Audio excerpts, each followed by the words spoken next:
বন্ধুরা, এই দেখো আমি কচু শাক দিয়ে চিংড়ি মাছ রান্না করলাম। এর মধ্যে কিছু বেশি দেইনি, একটু কালো জিরে ফোড়ন দিয়েছি, একটু সরষে আর কালো জিরে ফোড়ন দিয়েছি।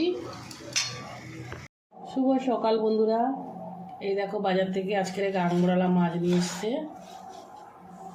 তো এই যে মাছটা খুব টেস্ট, মাছটা মানে ডালের সাথে ভাজা খেতে খুব ভালো লাগবে, গরম গরম ভাতের সাথে।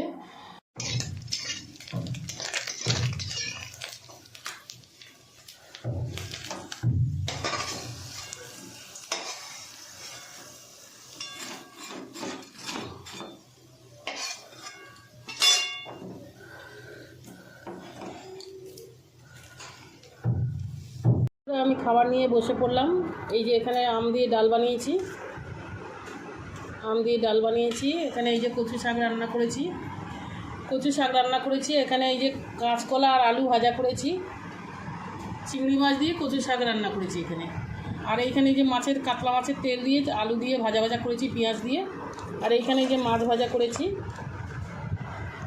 এই যে ভাত আছে এখানে, ভাত খেতে বসে গেলাম বন্ধুরা। ভাতটা বেড়ে নিই।